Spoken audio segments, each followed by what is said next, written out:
start. Mr. Chairman, sir, I am grateful to you for having given me the opportunity of speaking on such an important demands for grants today relating to the Home Ministry. I am mindful of the fact that my time is limited and therefore I will get to the point relating to my state first as far as it is relevant to the demands for grants relating to the Home Ministry. Coming straight away to the threat of terrorists that Odisha has been grappling with, I charge the central government with having done little to deal with the problem which is now endemic to this country. It is not state specific, it is not even region specific. There is a vast swathe running from north to south, east to west, which is today grappling with this so-called red corridor problem.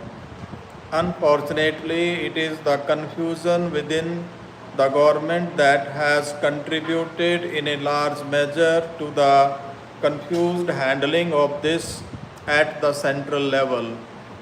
The Honorable Prime Minister has gone on record to call Mayos and left-wing extremism the gravest threat to internal security that this country is grappling with.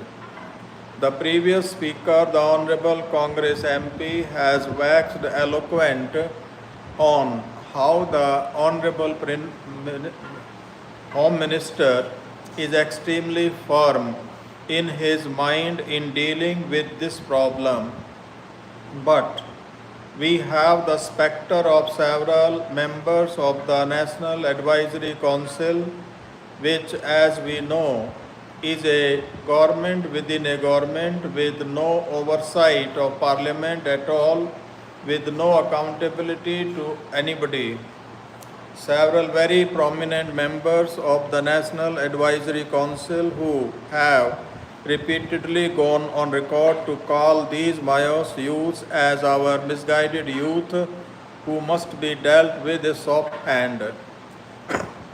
Therefore, this is the confusion in the central government which unfortunately has percolated down today to the states as well, and as a result of which there is no holistic national policy. I charge the central government with having neglected this problem on 5 principal fronts. The Home Ministry is an important pillar of the central government and therefore cannot absolve itself of the responsibility. Firstly, I charge the central government on its failure to bring about a Land Acquisition Act to amend, modify, repeal a 115-year-old act which satisfies no one in this country today. Landowners who are ousted from their land and homestead because industries are to be set up and therefore their lands are acquired are aggrieved people who are in the forefront of this Maoist agitation. This is a failure of the central government. Secondly, the Mines and Minerals Development and Regulation Act 1957 should have been repealed a long time back and a new act should have been brought in place giving a holistic relief and rehabilitation policy for owners against where coal, iron ore, etc. are being taken away from their lands. They are ousted and they get nothing in lieu thereof. Thirdly, there is the question of a new mineral royalty policy which every single state government has been crying for, so that at least they get some more money to deal with their landowners to the best of their ability, even if the central government is unmindful of it. Even this has not come about till date.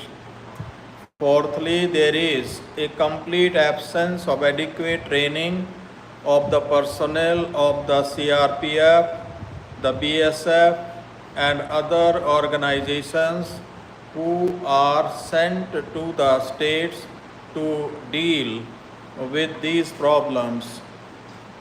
Young boys with barely 3 to 6 months training are sent in to grapple with extremely complex and intricate situations.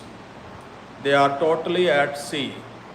The problem is further compounded because unfortunately in these combing operations so much depredation, so much degradation takes place in these areas, so much house burning, so much pilferage and stealing of cattle and chickens, etc., that they leave behind in their wake a large swathe of public dissatisfaction for the state and the forces of affection for the Maoists who immediately come in to apply balm to their sorrows and woes.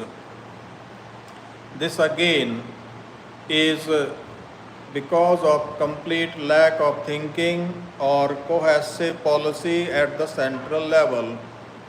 Mr. Chairman, I must add a few words here of how Odisha has dealt with the problem in our state. You have seen two very high-profile kidnappings. You have seen that the state has refused to negotiate when it has come to very hardcore Maoists who have been asked to be released. Two of the most extreme and dangerous elements whom the Maoists wanted to release, but the government said no, there is no negotiation on this. Come down to what can be negotiated. What is negotiated eventually? One lady, the wife of one of the commander, was released, and 5 or 7 other persons have been released so far who are very low level cadres with negligible offences against their names.